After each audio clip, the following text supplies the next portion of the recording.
Hi friends and families. இன்றைக்கி இந்த வீடியோவில் ராமேஸ்வரம் போனது ட்ரிப்பை பற்றி தான் நான் உங்கள்கிட்ட ஷேர் பண்ண போகிறேன். நாங்கள் வந்து வீட்டிலேருந்து ஒரு 6:30 கிளம்பினோம். அவ்வளோ சீக்கிரம் எழுந்திரிச்சு நாங்கள் ராமேஸ்வரம் போகிறதுக்கெலாம் கிளம்பவே கிடையாது. வேறு ஒரு கோயில் கிளம்புறதுக்காக நாங்கள் கிளம்பினோம். 4 மணிக்கெலாம் எழுந்திரிச்சு குளிச்சு கிளம்பிக்கிட்டு இருந்தோம். ஆனால் அன்னைக்கு வந்து அந்த கோயிலில் வந்து விசேஷமாக இருக்காது, செவ்வாய் வெள்ளி தான் விசேஷமாக இருக்கும் அப்படின்னு சொன்னபோது என் ஹஸ்பண்ட் வந்து சொன்னாங்க, சரி அப்போ என்ன செய்யலாம், கிளம்பியாச்சு எவ்வளோ சீக்கிரம் அப்படின்னு சொல்லி யோசிச்சுக்கிட்டு இருந்தோம் 2 பேரும். அவங்க தான் சொன்னாங்க, சரி நம்ம அங்கே இருக்கும்போதே நம்ம ராமேஸ்வரம் போகலான்னு சொல்லி பிளான் பண்ணோம்ல, வீட்டிலலாம் சொல்ல வேணாம், வா கிளம்பு. நாங்கள் வீட்டில் சொல்லிட்டு கிளம்புனது வந்து பிள்ளையார்பட்டி போகிறோம், அங்கிட்டு உள்ள கோயிலுக்கு எல்லாம் நாங்கள் போயிட்டு வரோம் அப்படின்னு நாங்கள் சொன்னோம். பிகாஸ் நாங்கள் கிளம்புனது வந்து அந்த சைடு உள்ள கோயிலுக்கு தான் நாங்கள் கிளம்புனோம். பட் ஆனால் நாங்கள் அன்றைக்கி போனது வந்து ராமேஸ்வரம். ஒரு 9 o'clockலாம் நாங்கள் வந்து பாம்பன் வந்து ரீச் பண்ணிட்டோம். அதுக்கிடையில் ஒரு இடத்துல நாங்கள் வந்து பிரேக்ஃபாஸ்ட் கம்ப்ளீட் பண்ணோம். பாம்பனில் பார்த்தீங்கன்னா கொஞ்சம் நேரம் வண்டியை நிப்பாட்டிட்டு அந்த புதுசாக கட்டிக்கிட்டு இருந்த ட்ரெயின் பாலம் அது எல்லாத்தையும் உட்காந்து பார்த்துட்டு அங்கே ஒரு 4-5 செல்ஃபி எடுத்துகிட்டு அதுக்கப்புறம் நாங்கள் கிளம்புனோம்.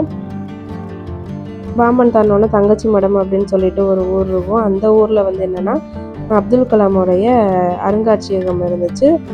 நாங்கள் போகிற டைமில் வந்து அது க்ளோஸில் தான் இருந்துச்சு, ஒரு 9 o'clock. அதுக்கப்புறம் நாங்கள் அதை தாண்டி ராமேஸ்வரத்துக்கே போயிட்டோம். நாங்கள் வந்து ஃபஸ்ட்டு அக்னி தீர்த்தம் தான் போனோம். போகும்போது வெயிலாக இருந்துச்சு, ஆனால் கடல் கிட்டக்க போகும்போது மழை பெஞ்சிருச்சு. அதோடு நாங்கள் கொஞ்சம் நேரம் வெயிட் பண்ணிவிட்டு அதுக்கப்புறம் கை கால் நனைச்சிட்டு கோயிலுக்கு வந்தோம். அன்னைக்கு வந்து பௌர்ணமி, ஸோ சரியான கூட்டமாக இருந்துச்சு கோயில். கோயிலில் சாமி பார்த்துட்டு வெளியே வர்றதுக்கே ஒரு 1 ஹவருக்கு மேலே ஆயிடுச்சு. சாமி பார்த்துட்டு வந்ததுக்கப்புறம் வந்து நாங்கள் தனுஷ்கோடி கிளம்பிட்டோம். தனுஷ்கோடி போகும்போது சரியான மழையாக வேறு இருந்துச்சு. எனக்கே பயமாக இருந்துச்சு, திரும்ப வீட்டுக்கே கிளம்பிடுவோம் அப்படின்னு சொல்லிலாம் நான் என் ஹஸ்பண்ட்டை சொன்னேன். இல்லை அங்கங்கே மழை இருக்கும், அங்கங்கே மழை இருக்காது, வரும்போது எப்படி இருந்துச்சு அப்படியே இருக்கும்னு சொல்லிட்டு கூட்டிகிட்டு போனாங்க. போகும்போது வந்து லெஃப்ட் சைடில் வந்து கோதண்டராமர் கோயில் இருந்துச்சு. ஆக்சுவலாக நாங்கள் அதுக்கு போகிற பிளான் கிடையாது, மலைக்காக போனோம். பட் ஆனால் அந்த பிளேஸ் செம்மையாக இருந்துச்சு. போகும்போது 2 பக்கம் கடல், நடுவில் ரோட்டில் நம்ம போகிற மாதிரி இருக்கும். அது நல்ல ஒரு ஃபீலாக இருக்கும்.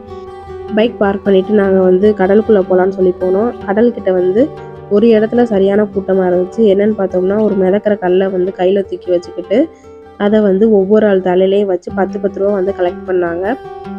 அங்கேயும் மழை வந்துருச்சு. சரின்னு சொல்லிட்டு கொஞ்சம் நேரம் ஒரு குடிசை மாதிரி இருந்துச்சு, அங்கே வெயிட் பண்ணிவிட்டு கொஞ்சம் மழை விட்டதுக்கப்புறம் நாங்கள் கிளம்பிட்டோம்.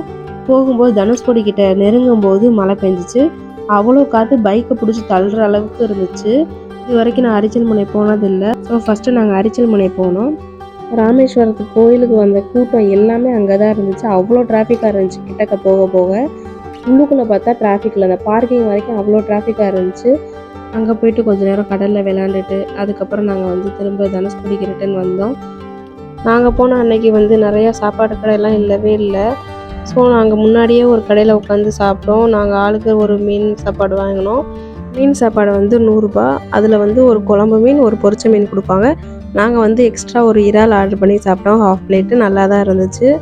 சாப்பிட்டதுக்கப்புறம் அங்கே உள்ள சர்ச்சு, ரயில்வே ஸ்டேஷன் இது எல்லாத்தையும் பார்த்துட்டு நாங்கள் தனுஷ்கோடியிலேருந்து கிளம்பிட்டோம். ஃபைனலாக வந்து ராமர் பாதத்துக்கு போகலான்னு சொல்லிட்டு ராமர் பாதம் போனோம்.